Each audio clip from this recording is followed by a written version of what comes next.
So today we're talking about listening, how listening is a key ingredient for your success as a leader. And I love this little picture here. I have two kids. Those are not my kids. I got them from the internet, but I just love how, and I have a boy and a girl, so I can totally relate to this picture. But I love how, the little girl is like talking in the ear of the little boy, and that's the opposite for mine. So it is listening is as important from a young age as for an adult as it is for a leader. So let's get into it. So welcome to today's session. I'm excited to be here. A couple of things that we're going to talk is learn how to listen effectively. We're going to have a deep dive into the 9 techniques of how to become a better listener. Yes, there are techniques to be a listener, and we're going to talk through that. I think 90% of the conversation is going to be really about, those techniques and how to successfully apply listening to your advantage as a leader. And last, we're going to talk about how you can use listening habit in any situation that you have. If you were not here last time, which I don't know, it's probably not a different audience, but a little bit about me, not something that I enjoy doing, but it's important for you guys to know who I am and why I'm talking about this. So I wear many hats. I'm an author, I'm a speaker, social entrepreneur, podcast host, women confidence coach. But I think the hat that is all of the hat actually apply for this conversation, but I think the hat that apply for this conference in general is I'm a software quality leader, agile scrum coach, and I'm a mom, as I mentioned earlier. And my mission is simply to provide confidence to developer in the code that they write and confidence to the end user into the application that get delivered to them. And what I found out is trying to provide confidence to either the developer or the end user require us to have a personal confidence. So I love talking about confidence. I coach women on women confidence, and I have a podcast that is only dedicated to conversation around confidence. And I'll ask you to check that out. I do so many other things. I have a cookbook, so here and there you might hear cooking analogy if I'm really, because now I'm awake. Earlier, I was a little bit sleepy. So now I'm a little bit more awake. So, and this is gonna be a little less technical, which I love both. But I'm more awake, so you're gonna get a lot more joke and funny side of me because I do have a funny side. And those are my social media, and we talk more about it. Another thing is I am a Toastmaster, and this is relevant to this conversation. As a Toastmaster, I have the DTM, which is a Distinguished Toastmaster.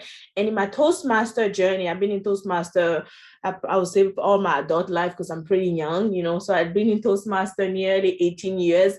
And my capstone in Toastmaster was about listening. And I'll tell you a funny story about that because as a Toastmaster, if you know anything about Toastmaster, it's really about speaking in public speaking. But I came out of my Toastmaster journey about 7 years ago when I finished the highest level of Toastmaster you can get. And what I took out of that was about listening.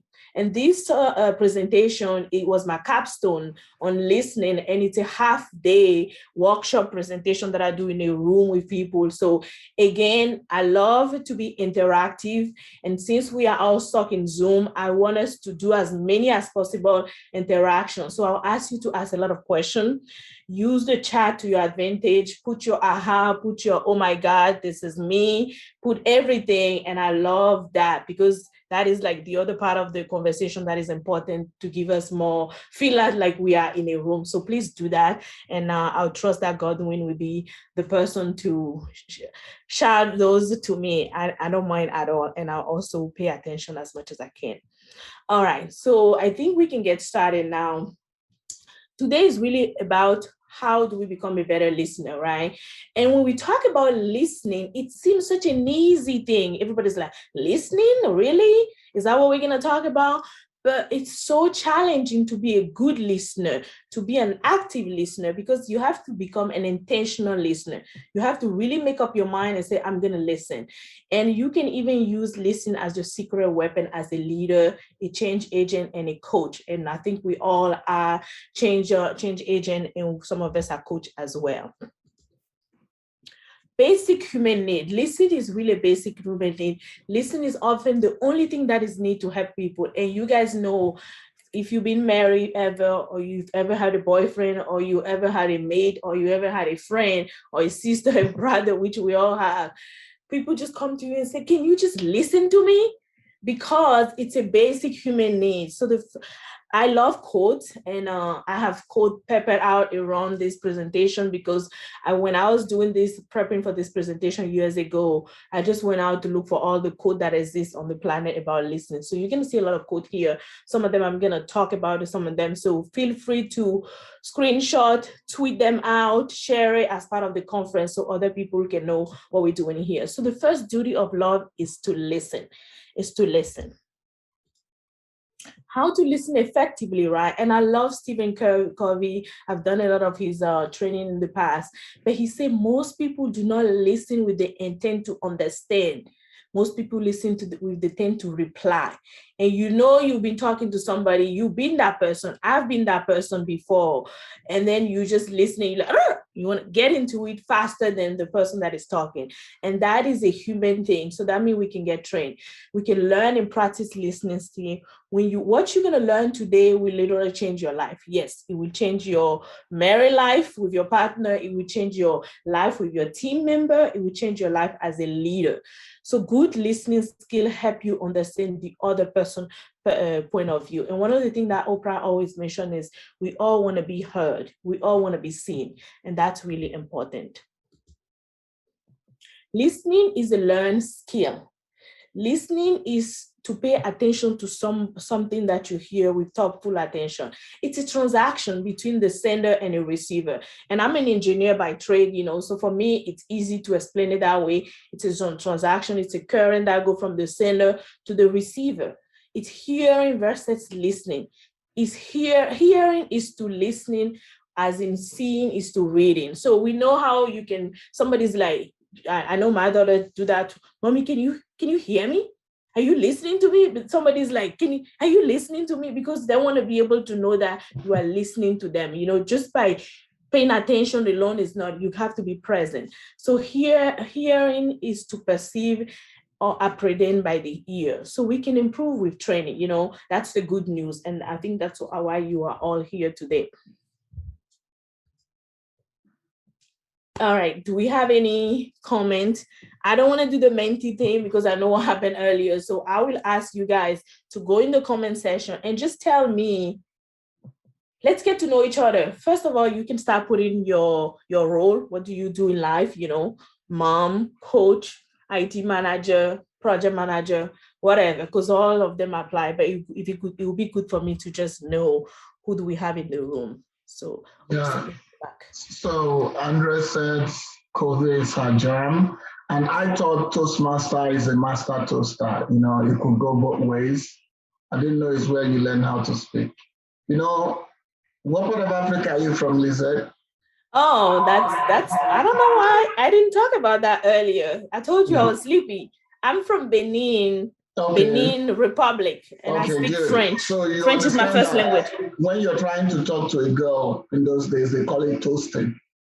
Oh, I didn't know that. Where we come from, it's called toasting. So I thought that was what that Toastmaster was for somebody that toasts very well. Oh, okay. I better not lose my headset for laughing. Okay, got me. You told us you had a funny side, so that's coming through. You're awake like me now. Good. Let me read the comment. Project manager, coach. Somebody said Toastmaster. All right. Okay, tell me. Oh, let me go back. I think I'm going through my. Okay, go back.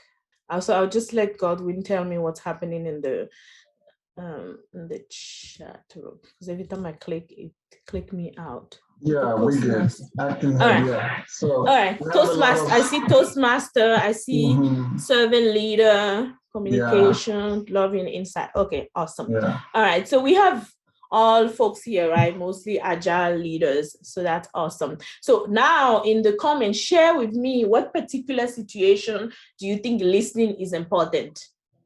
Because everybody has different situation, right? I want to hear from you.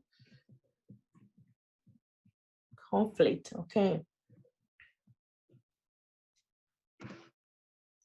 Instructions, conflicts, every situation. Somebody say every situation. Somebody say every time. Every Elaine, I'm there time, with all you. situations.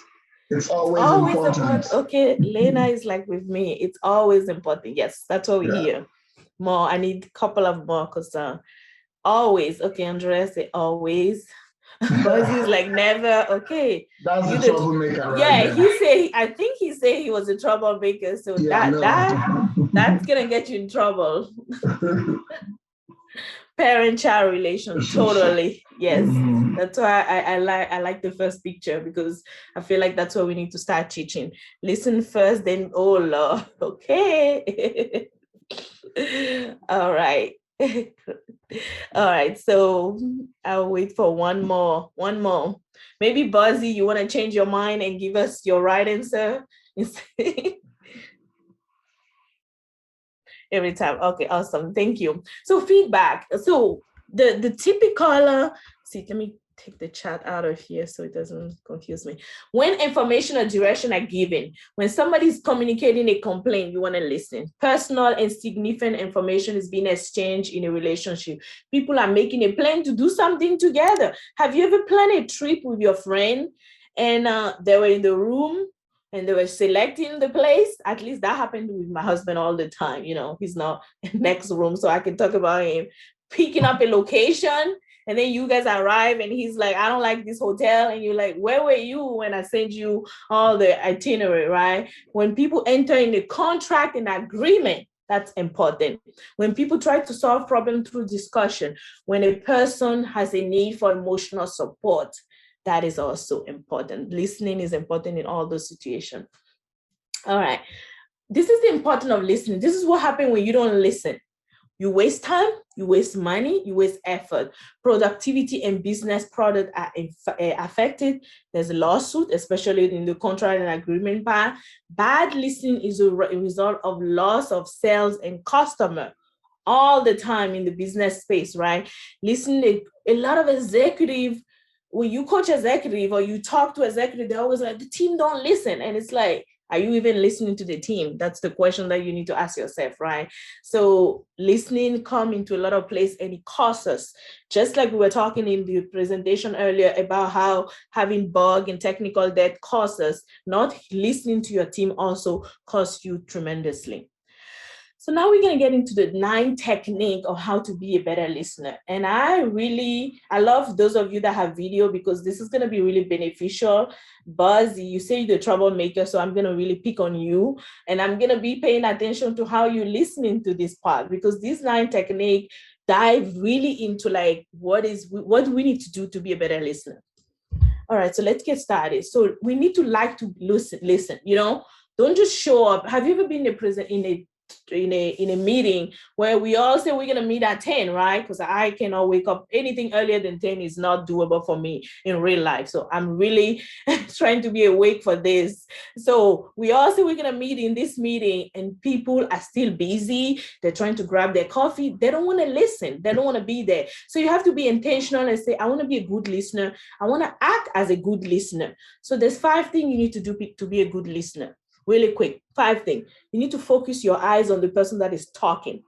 You need to be attentive if you happen to listen. And you have to lean occasionally to show them that you're really there, just like Godwin is doing, the leaning. I think we African, I don't know, and I'm going to talk about it later. We have all this little non-communicative way to just show that we're listening. And I used to think those were bad. But then when I did this capstone, I realized that this is like a natural way that we were brought up and we were raised to just be a good listener, respond with a facial expression. It's like the whole facial, and I'm good with the facial expression. When I'm in a meeting and I don't agree, you can see I don't have a poker face. I just give it to you the way that I see it. And it's really important. You got to respond with a facial expression that you're enjoying what you're hearing and you really want to hear more. You have to encourage the speaker and ask supportive questions. That is also part of like you showing that you're hearing. And you have to respond to what the speaker is saying with like, I agree, I understand. And this is my favorite one as an African woman, I like to say, okay, all of those are great, in every setting, because it's really showing the person that is talking that you are there with them, you present, you take it in, you hear them, you see them. Okay. The number 2 is learn to ignore distraction. Oh my God. That is the number 1 killer, right? How many of you are on a phone right now? It's okay if you tweeting or you sharing on LinkedIn, but come back.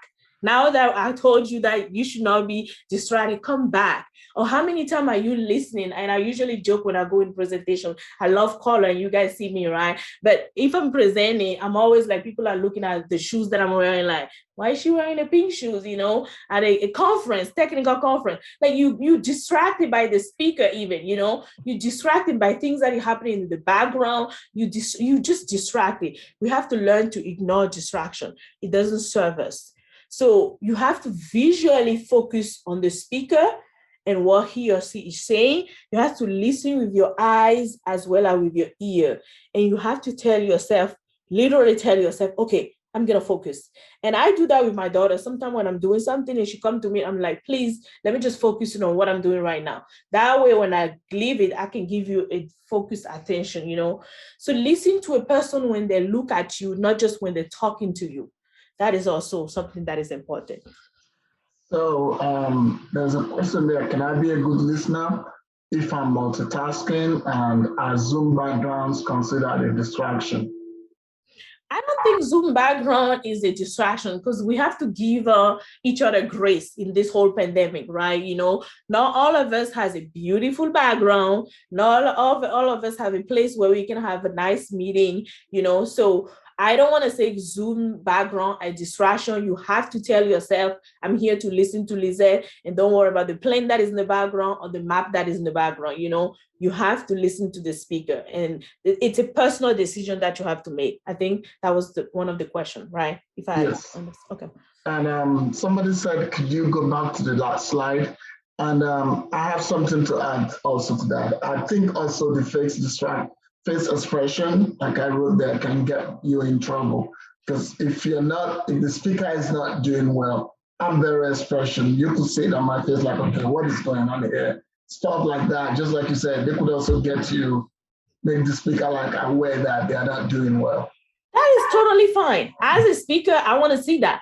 I want to know if I'm not hitting it right. And we're going to talk about it in the technique right now. I want to see that as a speaker.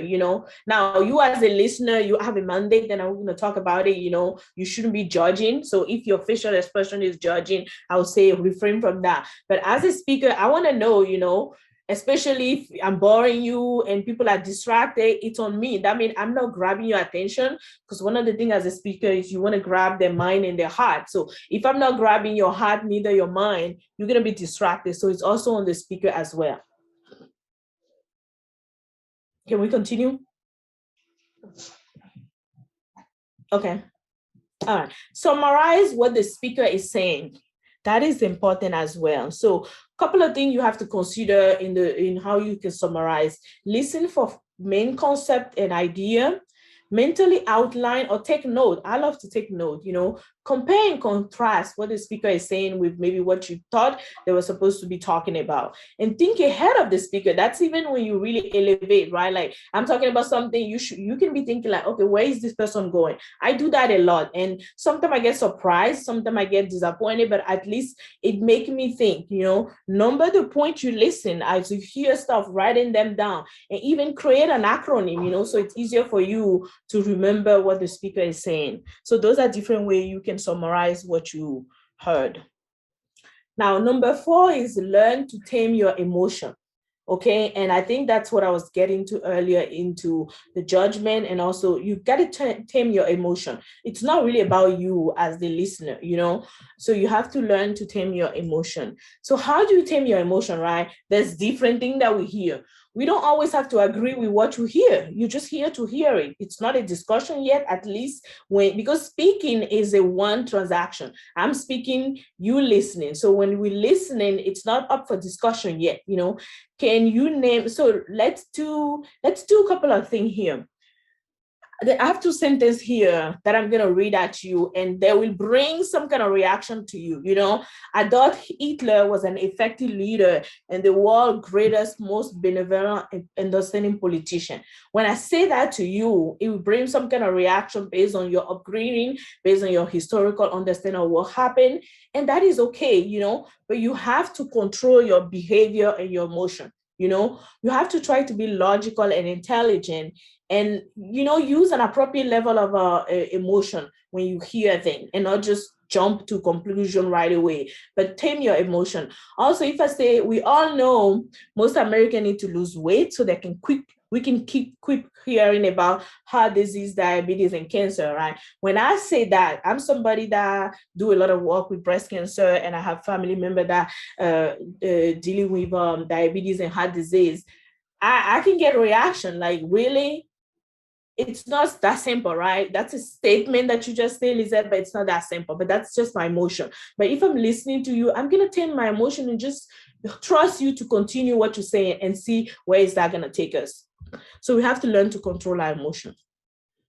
Eliminate, number 5, eliminate hasty judgment. So that's what I was referring to earlier. We have to learn to eliminate judgment when we hear somebody speak. So empathy, you have to really, like, for instance, I'm speaking and you might be wondering, like, what is that accent, right? Where is she from? It's French. You know, if I haven't told you, it's a French accent, you know, but you don't have to judge me with that. You don't have to let that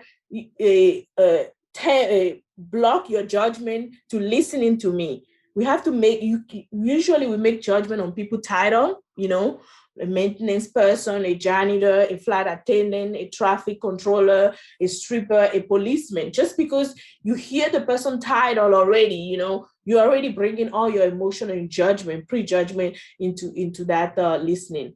What is the alternative to making hasty judgment? You know, what else can you do? You have to come with empathy. You know, empathy is seeing with the eyes of another, it's listening with the ear of another, and it's feeling with the heart of another person. So you have to really bring empathy and follow the speaker and wonder where they're taking you in this journey that you're listening to them, and don't just jump to judgment right away. So listen with empathy. Listen to understand, not to say something back in return. If you don't remember anything from this presentation, that's really important. Try to place yourself in the speaker's shoes. Okay, why are they talking about that? You know, what are they going with this? You know, listen to the speaker point of view.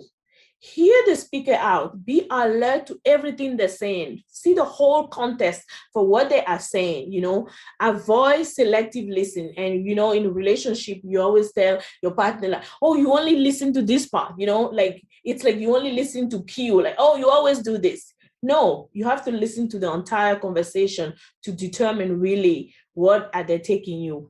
Listen with empathy. That's really important.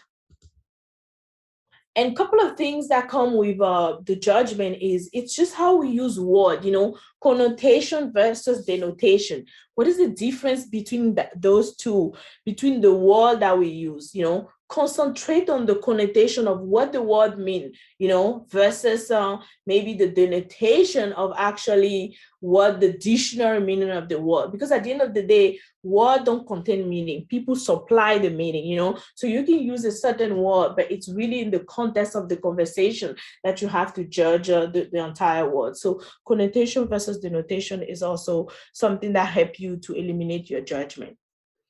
And then this one, fact versus opinion. And we know if you live anywhere around the world, the last 5 or 6 years has been really a moment where, you know, with the fake news area, you know, we really have to decipher when we're hearing something, what is fact, what is opinion, right? It's simply, a fact is a condition of something you can verify, you know. An opinion is something you cannot verify, is an expression of my own judgment. So a couple of examples, you know, our everyday life is dominated by computer.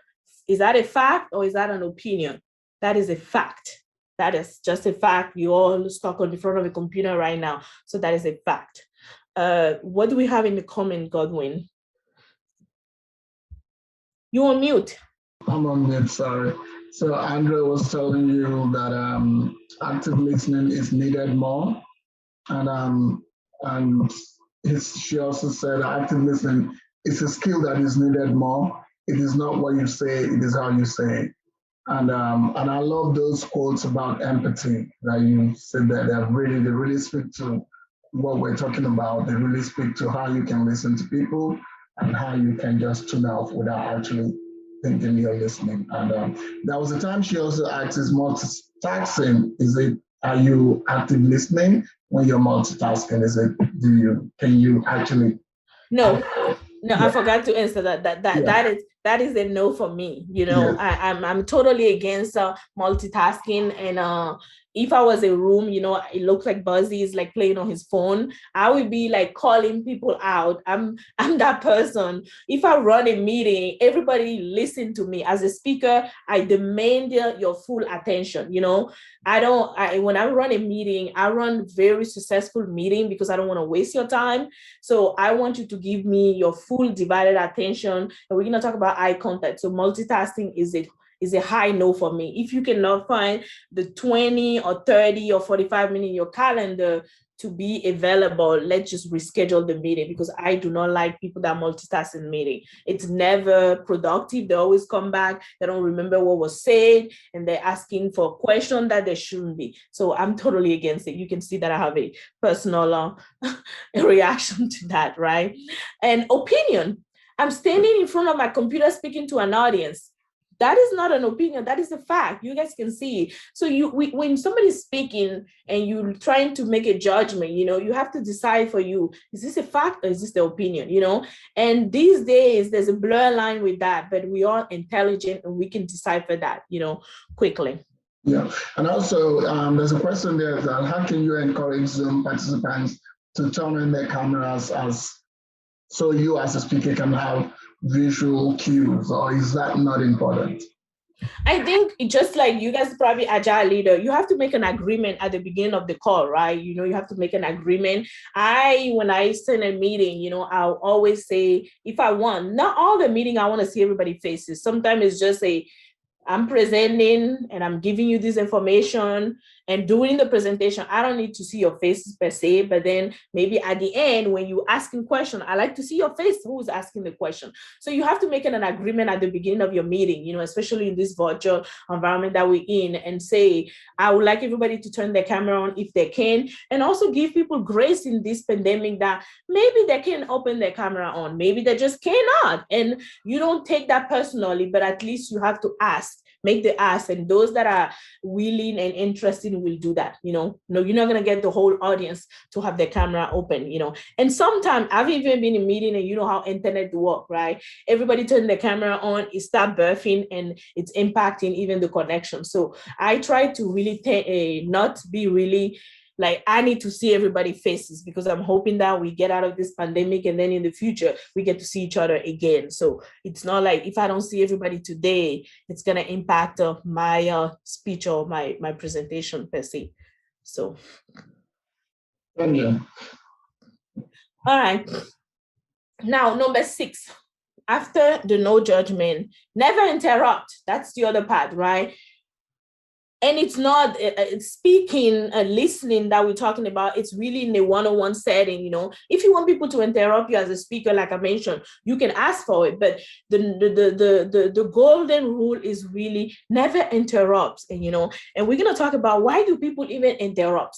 From the listener perspective, is when they're argumentative with the speaker, it's like there's this thing that is coming out of them, like, oh, I disagree, so I need to like unmute myself or raise my hand and start talking. Those are even the ones that are respectful, because some of them will just interrupt you right away, right? When we continue to ponder on something that is just being said, it's like, I just say something and it's really hard for you to comprehend, and you really want to interrupt. That's why we interrupt. When we mentally questioning a statistic that is presenting in front of us, we want to interrupt. When we disagree, we want to obviously interrupt. When we don't remain open to the reason or argument, we also want to interrupt. So it's good for you to understand why you're trying to interrupt, and don't interrupt the speaker. Just listen. Number 7, inspire openness. So you have to be open to what you're hearing. Why am I hearing this? And what is the value that I'm going to be getting from this conversation that I'm just in? So a couple of things that I love the Dalai Lama talk about. When you talk, you are only repeating what you already know. But when you listen, you might learn something new. So that's really the inspired openness. If you can just stay quiet and let the person follow their train of thought and go all the way through the end, maybe you can listen, you can learn something. So look at the speaker, nod in agreement, things you can do to inspire openness. Smile when you hear something that you like. Communicate, that you like what you heard. Look friendly, act friendly, react positively, and act as a good listener. Be involved in the conversation with the person. It really goes a long way. And this is my favorite part. Your body speak, right? When you listen, your body also speak. You have to have good body language. Body language is important to the speaker as much as it's important to the listener as well.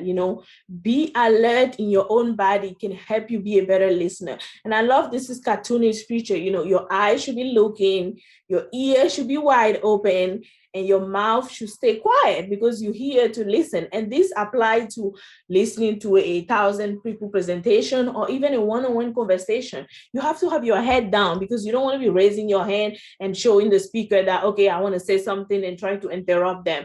And your feet are down and still. What is that just saying is you are present, you are grounded, and you are here to be listening the conversation fully. So your body does speak, and it's very important as well. Number 8, learn to acknowledge the need to listen. Really stay present again and acknowledge that you hear, that you want to listen to the person that is talking to you. Number 9 is really at the end. This is the last technique, very important. Generate conclusion because you just listen to this person. And this 9 technique, one of the things that I want to say is when I do this workshop half of a day, each of the technique we break and we practice it. We practice the body language. We practice the no judgment. We practice each of them. We break. That's why the whole thing take half of a day, right? 4 hours. But we practice each of these 9 techniques because when you practice them individually, you see the difference. So at the end, you have to generate a conclusion, about what you just heard the person say. So it could be a 1-minute conversation, but you can apply all these 9 techniques into it, and you have to generate a conclusion. So how do you do that? There's this thing that happened with the way we hear speech. Recorded speech in a teeny bit sound. Everything that you say in every 2 seconds is really eliminated. So listener increase their listening speed faster when the thing is very condensed for them. So how many words do you think human beings are supposed to hear most of the time? Naturally, we're supposed to hear about 400 words on average. So generating conclusion is different than making a hasty judgment. You're not judging, you just have to conclude like, okay, in conclusion, this is what you mean, So when you listen at the end, you can make your own conclusion. And conclusion are reasoned, thoughtful interpretation. It's really your interpretation. And what I say is when you talking to folks, even especially on one-on-one, it's always good to say back to them what you just heard, generate the conclusion and tell them, if I hear you correctly, this is what you're saying. And that it is a way for you to really tell the person, I heard exactly this. And you guys can be on the same page. So this concludes the listening part as far as like the 9 technique. And the 9 technique is actually an acronym, L is for like to listening, I is for ignore the distraction, S is for summarizing what you're hearing, T is for taming your emotion, E is to eliminate hasty judgment, N is to never interrupt, I is to inspire openness, and N is to provide the need to listen, and J is to generate conclusion, And this little picture here showing you, how do you become a good listener? What you have to do, how you have to think, and what you need to listen for, and what you shouldn't be doing. You shouldn't be rude, you shouldn't interrupt, you shouldn't distract, and you shouldn't be looking away. So it's a very good, nice resume that I found, online. You can find all kind of stuff online. So this is really the overview of the 9 techniques. So I want to stop here and see if there's any question in the comment before we continue. Yeah, there is none there right now, but now looking at listening, I never even, when you listed those, my brain did not go to look at this. That is same listening that you just listed there, and that is so cool and so awesome that listening, you generated all these points out of listening. So it's really cool. And it's the one that gets me more is the interrupting one. I mean, how many times have you seen comedians on a stage and somebody's heckling them, even politicians, and sometimes they do it to generate, I don't know what they do it for, but at the end of the day, sometimes it's not cool. It's never cool. So, yeah, thank you. Totally. All right. That's a background noise. All right. So active listening is crucial to leadership, right? And then one of the cool things that you realize is really listening and silent are spelled the same way. And there's a lesson in that, right? Because as soon as, especially when we're talking to leaders as a leader, right? Because as a leader, people come to you, they want to tell you what's going on, or you create a room, a conversation, you want to listen to people. But when you're listening, you don't have to interrupt people and what they're telling you. You have to really stay silent. And the value in the silence is really for you to take everything that you just heard in and really try to see how you can coach, how you can consult, or how you can direct them, you know. So active listening involves organizing, interpreting what you just heard, involve communicating your weakness to listening in a non-threatening way, understanding other people's opinions so you can offer them feedback. It also requires you to have genuine respect for other people's opinion. It reduces a certain communication breakdown, it stimulates communication, it promotes positive feeling because at the end of the day, we all want to show that we are worth it. It reduces a hostility because all the toxic environment that happen in any company or in any team is really because people are not being heard. You know, they feel like their need are not being met, right? And it's because at the core of it, somebody's not listening to what they're saying, you know, and it helps people understand each other. So as a leader, active listening really help you. I'm not going to say solve everything, but it's really at the core of it. Because if you show people that you care, and I'm going to talk about that right now, if you show people that you really care, they're going to be there and they're going to provide and be more productive as a team member. So listening and leadership, you know, it's really a strategy to improve your listening skill as a leader. Active listening encourage stronger communication between you and your team member because knowing that the leader care, it's more important. The empathy that you show when you showing people that you are there for them, that you listen to them, they appreciate that. They feel the value on an individual level. It's an important factor to drive employee engagement. And a lot of companies are suffering from employer engagement because just as simply as they don't feel heard, you know, the leader is not listening to them. So your skill as an effective leader will only help you become a better speaker, but also increase your understanding. Because like I was mentioned earlier, as a speaker, the mandate is really for you to understand the need of the audience and try to meet it somehow. So you play a major role in helping you succeed in whatever you do. Let it be your kid, as we talked about at the beginning, raising your kids, showing them what a listener look like, hearing them in your relationship, you know, with your family, your partner, and also at work as a leader, you know, and even as an individual contributor in your team. So I'm going to summarize. We talk about how to listen effectively. We got into the deep dive of the 9 technique at least. Talk about how active listening make you a better listener and how you can really apply those technique in your daily listening. So that's really where we are. And I think this is the end. A couple of resources that I use, as I mentioned, my Toastmaster educational series was crucial for this. That was my capstone. And I do a half-day presentation filled with like almost 10 different activities throughout the day on all those 9 techniques, and a couple of other information that I got online to help me with this. So thank you very much. I really enjoyed this. I want to stay connected, and I'm here to answer any question that you have, Godwin. If there's any, let me see.